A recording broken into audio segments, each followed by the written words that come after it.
You're listening to Your Rivers Are Wrong, the podcast.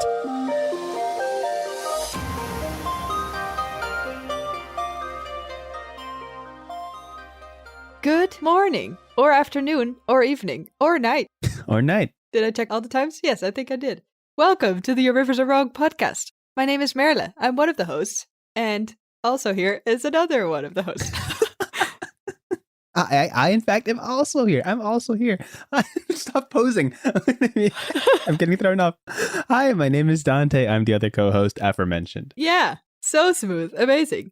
And in case you forgot, or have no idea what you're listening to, this podcast is where we talk about the wonderful whimsies of world building, the arts and aesthetics of setting up a setting, and telling stories born from those settings. There we go. That's I nailed right. it. I'm still good at this, as good as I was when I did it for the first time. We're at the last episode of the season. Do you realize Ain't that this? crazy? Ain't that something wild? It is. We started the season at the top of the year, which means that it's pretty darn far into the year at this point, right? We're stepping into March. Into March. By the time you're listening, this will be March, right? Yes. Which is not too far in the year, honestly. I feel like this January and February has been the slowest January and February I've ever experienced. Really? It's Usually they go completely super the fast, opposite. in my opinion, but maybe that's not your experience. For me, it feels like February disappeared. It's like I Really? wasn't even here. It's like I passed. It's like I'm walking through a neighborhood. I linger a bit at January, say hi to the family. February, not a fan of, just blister past. Just skip it right and it's through. already March. It's not like I didn't enjoy February, but it was very Ah. busy, and I didn't really get to like linger and be like, "Hey, February," you know? Hi, pal. It's already gone. It's already wow. gone. Okay. Yeah, fair enough. But to me, still March feels early in the year somehow. It's barely That's spring. fair. We've had the first sunshine recently, I think, after weeks of gloom, which is good, which is very good. Very excited for that to happen more. Yeah, is that normal in Holland to have like a very gray winter, or is it like? Our weather sucks. I don't know if you've realized, okay. but we have I've been shitty there. I know weather. that. Yeah.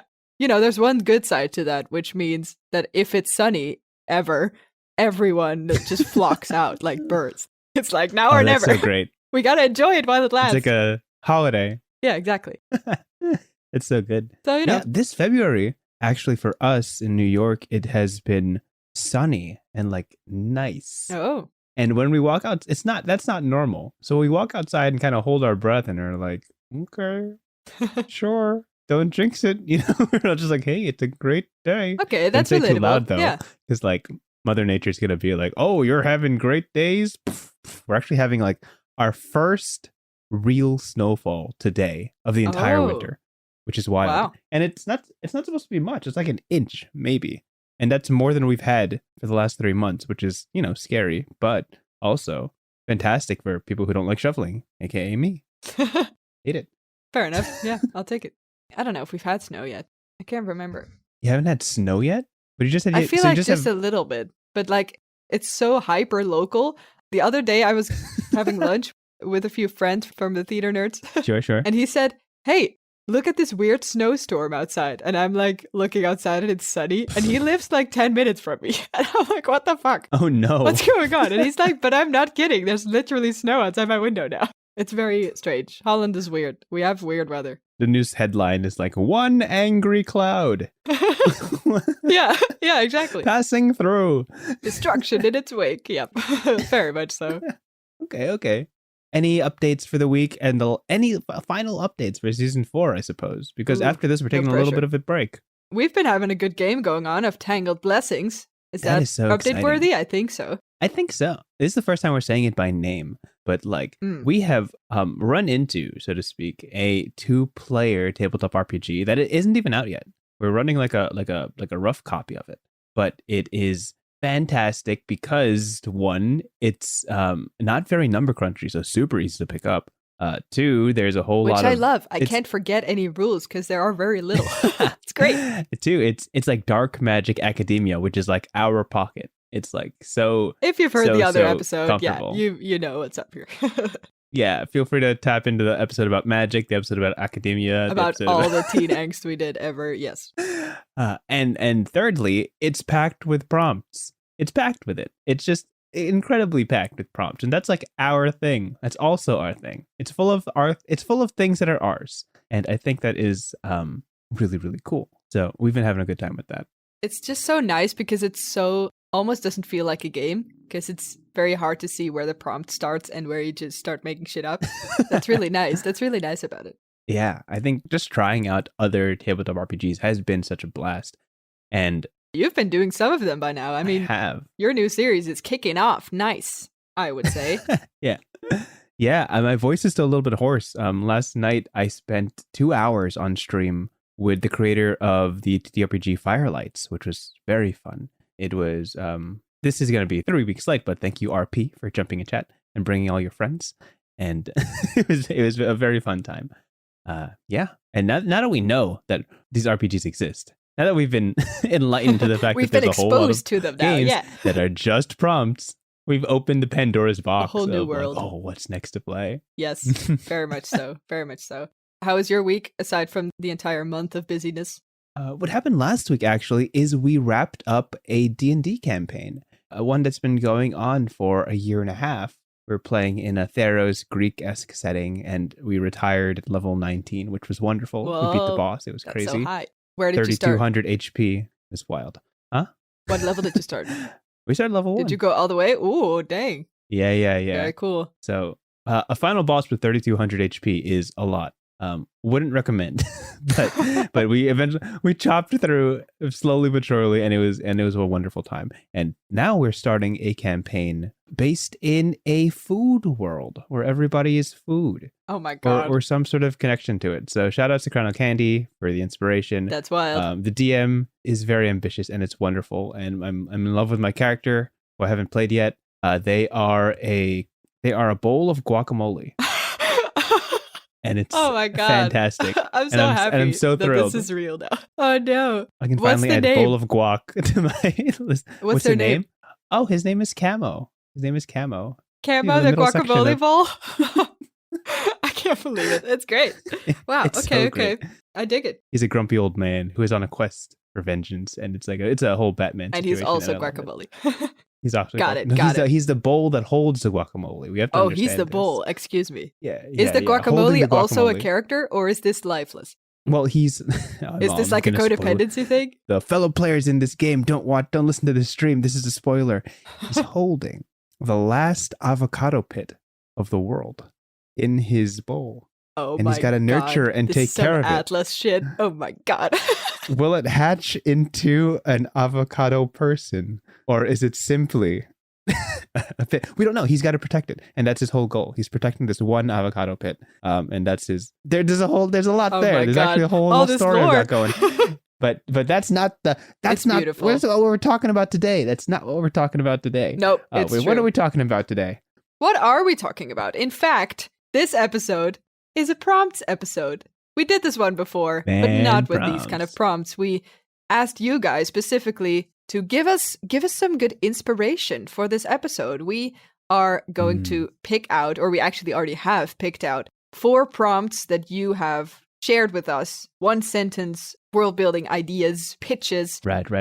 And we're gonna figure out what they mean. So I'm very curious what you picked, and I think we got a good selection this time. Oh yeah, sure did. We had a nice bunch of prompts from which we could pick. Why don't you start off with the first one?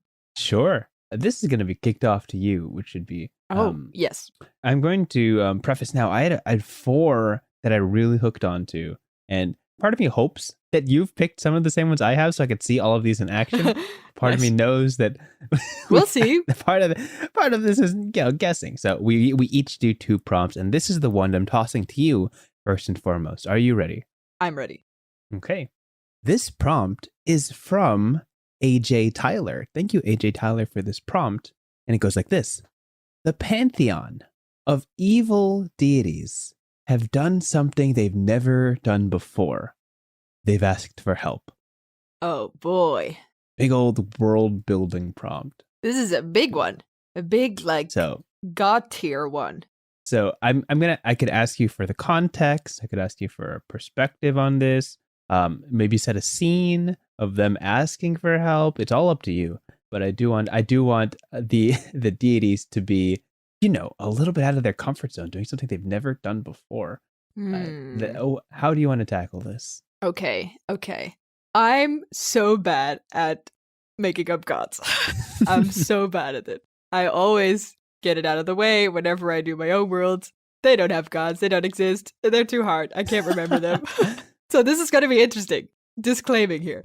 Let me see. I'm thinking I would like this to be in a world where we both have a pantheon of good gods, 3 Sure. lucky fairies, 3 happy-go-lucky ones that bring happiness and light and wonder to the world.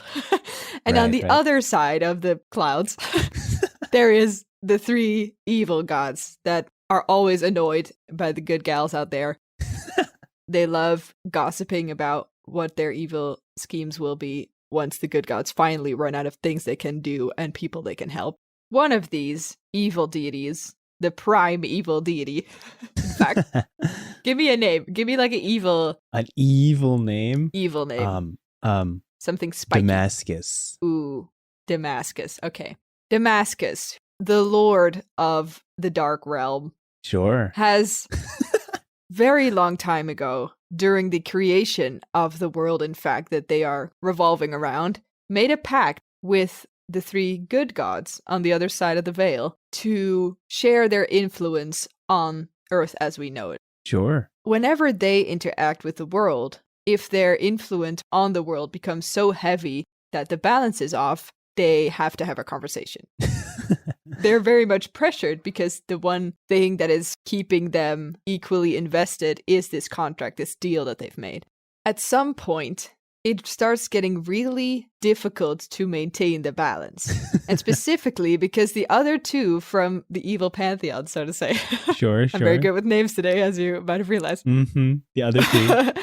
The other 2, they're getting really fed up with the nice way they're interacting with the good guys. Like, aren't they supposed to be the evil gods here? Like, why are we making deals at all? Why are we even in conversation with them if they are the main thing that we hate most in this world, which is goodness? Goodness. Why are we scheming together with them if we can just do whatever we want? Like, we have access. Why are we still trying to be equal about it at all? Damascus is in a bit of a pickle because if he doesn't honor the deal that they've made so long ago, on the one hand, they have full freedom over their influence on the world. There's a lot more possible. But on the other hand, he doesn't really know what will happen to the world if the balance gets off. If there's no world to, put your evil plans in, then you can't be as evil as you want to be. Yeah. So this is a problem. Damascus asks for help from the good gods, but in a different way than asking what he should do. He's basically trying to see what's in it for them. So he wants to honor, I guess, the word of the other 2 evil gods. Sure, yeah. Around his table, right? Yeah. Famously the other 2. The Famous other 2, yes, that are always mentioned in unison. Yes, Damascus and the other 2. The other 2, trifecta. yes. Capitalized, etc. He wants to honor them. He doesn't want to lose them because the more he's being like a shithead about it, the less they're inclined to follow him. Because in general, it's pretty tricky to be evil and also be very obedient to someone else. That's stupid. Right. That's not how it works. That's so dumb. If you want to keep us around, Damascus, you got to get your shit together. We want free reign over this world, and we don't want to be tied down with this fucking deal that you made so long ago. And look at these humans being all balanced. Like, it's really boring now. That's right. Yeah, that's right. So boring. Yeah. That's me. I'm the other god. You're one of the other 2. I'm the other one. That's definitely how this conversation went. The second other 2 just says, that's right. Yeah, that's right. Yeah. So Damascus is like, okay, I will supposedly ask for help with the good god. Sure. But what are we trying to gain here? Are we trying to get free reign? Are we trying to lose balance? What's the deal here? I'm trying to figure it out as I'm talking, right? That's totally fine. To the other 2, he would say, okay, I am going to break the deal. The deal's off. Watch me leave. I'll be back in an hour, and then the deal's off. Watch me leave. A flourish of his cloak, and then he's out the door. There's something very funny about gods being like, I'll be back in an hour. I don't know why. It seems so like, hey, they have time. Gonna go get drinks. Sure. Break an immortal deal. Back in an hour. Yeah. I mean, They probably have Google Calendar too, they're very busy. He definitely marked it down on the Google Calendar. Yes. Saturday, 5 Meeting p.m. with good Break God. a mortal deal. Yes, Yeah. of course. Yeah. But to the good God, instead of saying, hey, I'm going to break your deal here, he's actually asking for help because he's not very sure if he should break the balance, because how can he be evil, as I said before, and now I finally understand my argument. There you go. As I said before, if there's no world left on which we can do our evil deeds, how can we be evil at all? So we do kind of need the balance. My other two here are getting on my nerves, and they want to leave me if I don't break this deal. So good God, help me figure this out. And that's what's happening. I love that. Does that make sense at all? I'm not sure. Well, yeah, what an interesting situation. It's like, yes, we want to be evil. We want people to experience our evil. Yes. But if I let the other two just do unspeakable evils, everybody will be dead and we can no longer be evil. So is the... It's a weird conundrum, right? Because the more evil your deed is, it usually involves death or destruction of everything, like permanent destruction or something. Or, eternal flames and stuff. Sure. But then there's nothing left that you can keep doing your evil deeds on. If you want to be evil consistently forever, then you have to only be mediocre evil. Is that what's going on? Listen, if you or want it has a solid to be counterbalanced with good. Is this a sort of Avatar Korra where the dark and the light sort of fight every 10,000 years and then the world keeps going? This has a lot of It's pretty tricky. Tenured professor energy. Where it's like one professor just really wants to keep their job, and the other guys are like, no, let's stir things up. Let's make this school something. Let's be revolutionary. For sure. I also am seeing obviously Damascus has a more nuanced evil, really picking at the heart. That's why he's the leader. Yeah, he also has, outside from doing unspeakable evil, he's also a good leader. He's done a management course. His leadership traits. Yeah, he took a minor in leadership. But the brand of the other two is very distinctly destruction and more destruction. Yes. And he's like, kick the system. That's not a good evil. That's not a sustainable evil. Sustainable evil. Yeah, that's what this is about. Okay, I finally figured out what this prompt is about. It's about being evil sustainably. Yeah, it's a sustainability issue. Yeah, and Damascus is like, I got a good thing going here. I made this deal eons ago. Just so I would have a place where I can happily, reliably, sustainably, consistently, practice evil. And these other two are just going to ruin that. Yeah, they just want to burn everything. Why do two gods have the same tenets? Why are they both destruction?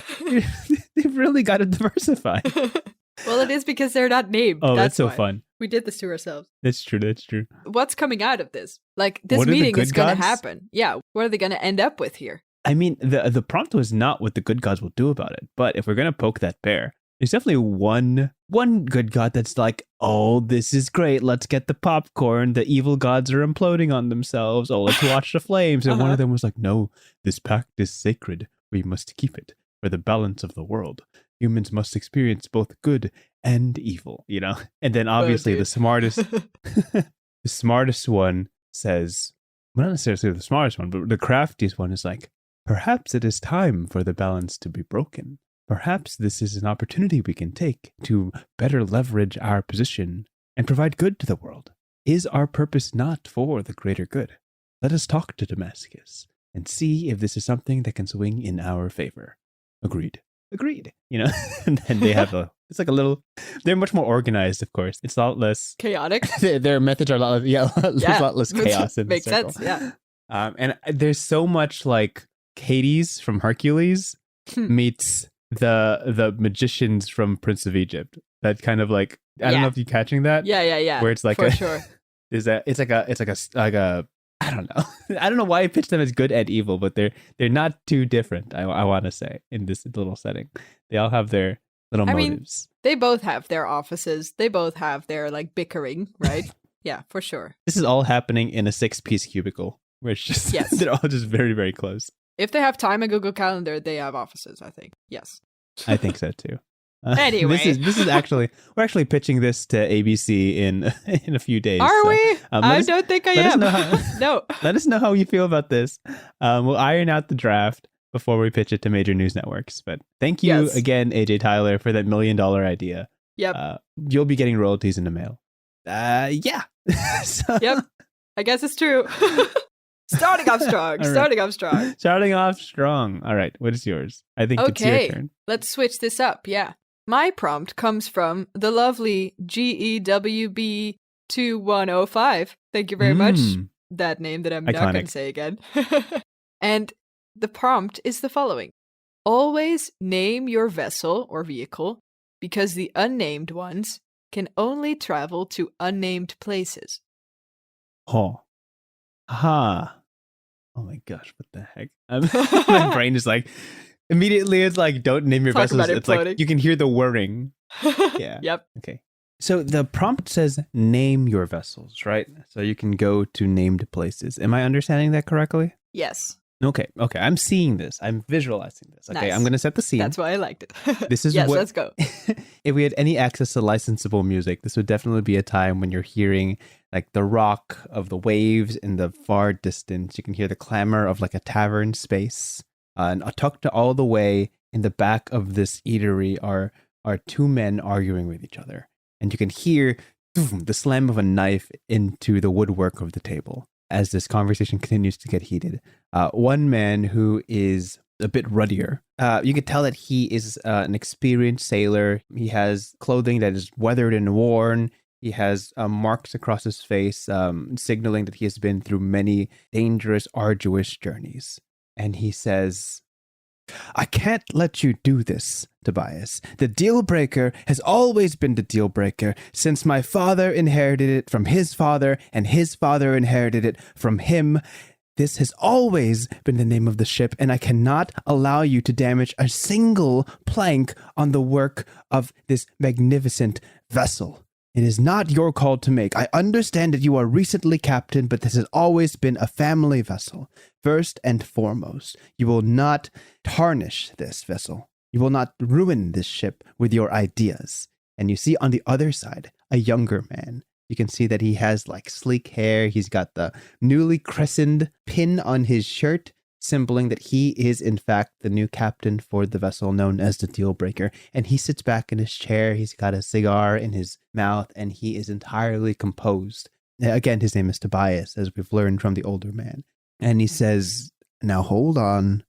I understand where you're coming from, but understand your family's legacy is not just the name of the ship, but also the fruitless endeavor you and your father and your grandfather have always been tied to for the past century, past 2 centuries. I don't know how long you've been chasing this island in your great-great-grandfather's dreams, but you know why you've never found it. It's because you've given your vessel a name, and this island has none. And the old man simmers, and he's like, you mean to tell me a sailor as young as yourself believes that old wives' tale? You mean to tell me that the experience that we have garnered over the past few centuries as a family rooted in the foundations of our community's cartography, we mapped these oceans? You mean to tell me that you, a fresh face on this ocean, a new face to Mother Nature, knows better than us where to find this island? And Tobias remains stoic and says, there's a reason I became captain. It's because your efforts have been fruitless, and your father understood this. I know not of your maps, I know not of your competition, of the lineage of your family or its vessels. I simply know of your reputation as a failure, and I'm here to fix that. You have traveled, you have mapped every island you can find, and the second that you realize that this island cannot be tracked, cannot be labeled. This treasure you're looking for, there's a reason no one's been able to find it. The name you've given it, the sanctuary, has never belonged to it.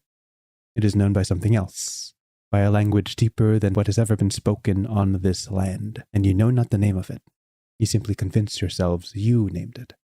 And that was your first and everlasting folly. Tobias reaches for the table, grabs the knife, plucks it out. Now, if you'll excuse me, there's a name I have to scratch off the woodwork. Hanson. Oh my god. I wasn't ready for a pirate lore. It's pirate lore. It's a pirate prompt. No. I didn't realize. You should know our podcast is distinctly Pirates 3 and brands. Dark Academia. That Dark Academia is 2 brands of the 3. Oh, okay. The other 2 are Dark Academia. We have one named brand, which is Pirates. And the other 2 are collectively Dark Academia. We're building our lore here. Right. Yes. This is. Oh my god. This is all one long prompt, Merla. I hope you realize. Oh, that's what's going on. I finally figured it out. This is all going to tie up together all the way at the end. I'm so confused. Just you wait. I hope everybody listening, stay tuned. This It's is all the going to loop ultimate back challenge. together. Like we have to ultimately bridge these together now. It's a challenge now. I hate it. Okay. That was great. Hello. Thank you. I That was love it. Also, it's about being egocentric and stuff. fun. That was very fun. Yeah. Such a good one. Wow. Thank you for that prompt again. Because I couldn't remember the numbers and letters in your name. In the video, I'm just going to put it right here. This is a reminder for Ta-da! myself. Yes. Put the name of the person here. GEWB 2105. There you go. GBWB. GEWB. Jube. Jube. Got it. 2105. Thank you very much. 2105. Jube. Totally All butchered right. Anyway. Okay. I'm going to toss to you a prompt now. Yes. Are you ready for it? Go ahead. Okay. Speaking of things beyond our understanding, I have for you a prompt from Kurt Pryor. Kurt Pryor brings us this prompt. Wow. Thanks, Kurt. And the prompt is a very short one. That mountain wasn't there yesterday. Oh, yeah. I remember seeing this one. Yeah, this was great. That mountain wasn't there yesterday. That's the prompt. That's it. Yeah. Okay. This could be all sorts of things. I imagine the way you're thinking is the same way the guy who said this was thinking. Probably. I mean, there's the obvious thing, right? But I feel like we talked about this literally last episode where giants become mountains and vice versa. Right. So I don't want to go there, but it's so nice if it's a creature, right? If it's something like moving. I mean, that's kind of the point. If that's where your heart is going, who am I to say no? It's true. Okay. I know. Okay. I know where I'm going. Sure. Let's set the scene here a little bit. We see plains. We see a volcano in the distance. Mm-hmm. A large glistening lake. It's early spring. There's a small village nearby. In one of the plains, large grasses, some trees, but not a lot of shade. Every now and then, the top of a head pops up. We see a little hunter troop kind of move stealthily along these steps. They're from the village. We know their clothing. They're in the sun all day, every day, hunting for their food and coming back to the bonfires that they hold at night to collectively roast them on a community. I don't know. Nice late night barbecue. Nice. Daily barbecue is what they're doing here. It's great. The daily barbecue. Yeah. I dig that. Who doesn't want a daily barbecue? So we see the hunter troop, as they do every day, doing what they do best. Sun is shining above them. As we zoom in a little bit, we see suddenly one of them, who usually it's just like a peek of their eye and then quickly revert back in the grass, right? But suddenly we see how one of them just keeps standing up. Doesn't go down anymore. As we come closer, as our sort of fourth wall perspective on the camera zooms in. Our camera zooms in, yeah, exactly. We can hear him say, well, if I didn't, that mountain wasn't there yesterday. That mountain wasn't there before. And on the side, we hear an older guy stand up. You can almost hear his bones creak. And he's peering, hand above his eyes, and he's like, what are you talking about? What do you mean that mountain wasn't there yesterday? And he's like, well, exactly what I'm saying. There wasn't a mountain there yesterday. I was here yesterday. I looked at that place. The mountain wasn't there. More and more stand on top of the grass, the whole hunting, all the animals that were close are probably gone by now. It's a shame. Everyone's so invested in this mountain, and some are saying, yeah, I think I do remember that it was there. And others are like, no, I've never seen that mountain in my life. What do you mean? I think it is new. But what does that mean? How can a mountain be new? And there's all sorts of exciting chatter. Nothing happens here. It's usually just hunting. This is a pretty casual environment. Yeah, hunting and barbecues is what we know, what we're good at. That's what we do. There's nothing going on with the backdrop in which this is happening usually. Before, what's his name? Tall Steve over here suddenly pointed it out. Tall Steve. The one famous Steve. I think they have another Steve, which is not tall. So just for, that's exactly how it goes. Yeah. Just for, comparison ease. This so one's funny. tall Steve. Yeah. I guess actually the older guy that was standing right next to him is just normal Steve. Okay, cool. But yeah. because he was there first, they had to figure out something else for the other Steve. Right. So tall Steve is standing up, as rightfully so his name describes. Yeah, of course. I'm good at naming. And regular Steve stands up, and they're having a huge argument. A disagreement almost. We never look further than, the grass halms right in front of us. And now we're suddenly seeing an entire mountain appearing as if it just overnight magically appeared. What's going on here? So they're having a little bit of an argument over this. And then at some point, finally, tall Steve says, okay, I can't continue hunting if I don't know what this mountain is and why it's suddenly there. And they're like, well, okay, fine, tall Steve. They decide to, take an hour of their schedule. And if they haven't figured it out by an hour, they're just going to go back. He's just going to have to live with the uncertainty. And they're going to trek closer toward the mountain to see what's going on. Pretty exciting, pretty scary. They've never done anything else but hunting. They don't hunt mountains. What do you mean? That's not even a thing. But suddenly they're doing it now, putting on their bravest face, getting outside of their comfort zone. The mountain is actually rather close because it has to be traversed in an hour. So now I decided it's very close by. Of course, nice. As they come closer, they see that very close to this mountain, right before the base of the mountain, right before it starts sort of rising, they see a bunch of weird, heavy-set stones set in the ground. As they circle the entire mountain, they see more of them and more of them. And the more they see, the more it looks like it's some sort of chain or some sort of mechanism that somehow holds this together. It's all very strange and ominous for just a regular old hunting troop from the nearby village. Finally, as they sort of try to figure out what's going on, the rest looks like a regular mountain. Outside of the bushes higher up on the mountain comes a small, peering face, darkly painted as if it's almost camouflaged. Okay. From a sort of hut or a sort of little house. Now that they look closer, it's almost like a cave of sorts in this little mountain. And they're saying, what are you doing here? This is my property. You shouldn't be here. I'm going to leave in an hour. So you better don't get stuck on my island, if you know what I mean. They're like, what do you mean? I don't know what you mean. What does that even mean? It makes no sense. The little figure explains this mountain is basically a floating island that has its base right here. They look very, how do we say this? Worse for wear? No, well-traveled is the better word. Sure. They look very well-traveled. They've gone far and wide, seen everything of the world, all kinds of cultures, speaks all kinds of languages, and is very reclusive. They're kind of on their own on this little floating island. I see. The fact that there's now a bunch of hunting people surrounding them is pretty intense. So they decide to just share whatever they know and be like, I'm not bothering you. I just needed a rest. Don't get attached. I just needed to recharge for a little bit. And then I'll be out for a few years. You don't have to see me ever again. And they're like, oh, okay. Oh, so I guess it wasn't here. At last, tall Steve is like, yes, I knew it. And their argument has finally found a resolve. A win for tall Steve. Yeah, that's the end of it. I love the energy of tall Steve being like, I can't work under these conditions. I must know. Right? Yeah. The mystery is killing me. Yeah. Exactly. Oh my gosh. I love a life. That's it. That's all I got. Full of just hunting and barbecues. Wake up, yes. Hunt, barbecue, sleep. And that's just... Yeah, that's the life of tall Steve. And also normal Steve. And the other ones, yes. Not all named Steve, just two Steves in this village. There's only two Steves. Right. Okay. I like it. There's a little bit of mystery there about why is there a floating island, but gets the gears turning, Gets people excited. Yep. I guess so. This is how I end it.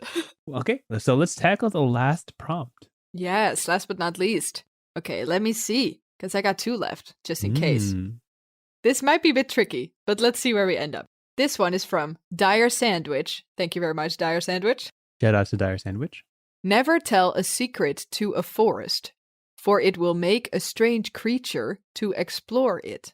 Never tell a secret to a forest, or it might make a strange creature to explore it. Yes. The fear in your eyes. That's some like oracle parable stuff. The way it even rhymes. Yeah.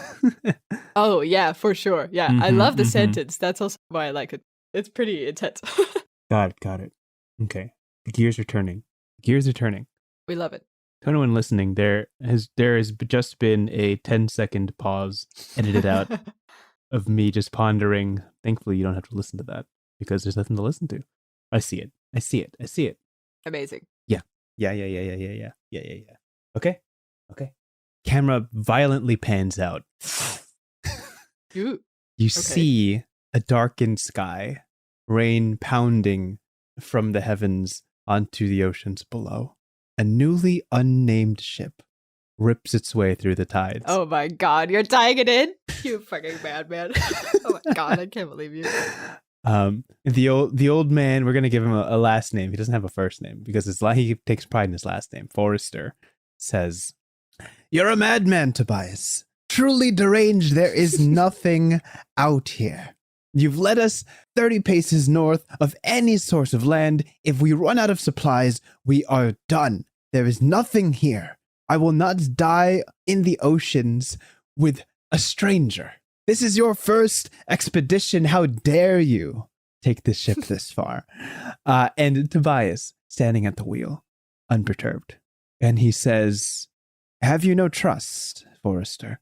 That I may know of something that you have never heard, that I may carry knowledge that you might not have ever beholded. Let it be known that I act on knowledge that was imparted on me many years ago, that has led me to your ship and your vessel, that only your ship's make could ever survive such a journey. I needed this vessel, and you, by consequence, are destined to be here. I search for the island that you have since wandered the waters for, and let it be known, the reason you have never found it is because it moves." And you see, oh my god. Oh my god. Passing through the waves, entirely unperturbed, just barely before the horizon, a small mountain. Only oh my god. ever discernible by its golden sands and peak just a few meters higher than the waves. Barely a beach to land an anchor on. And Forrester is going crazy. He says, rightfully so, yes. "You are looking at a mirage that is simply floating debris. That's not an island. That's barely a footfall. How could that possibly be the sanctuary of legend?" And Tobias says, "And there are many more reasons you've just mentioned why you've never found it. For an impossible treasure exists here. Ready the sails. We are landing." Ship turns, creaks the wood, rocking against the waves as he turns his direction towards the island, swiftly moving away.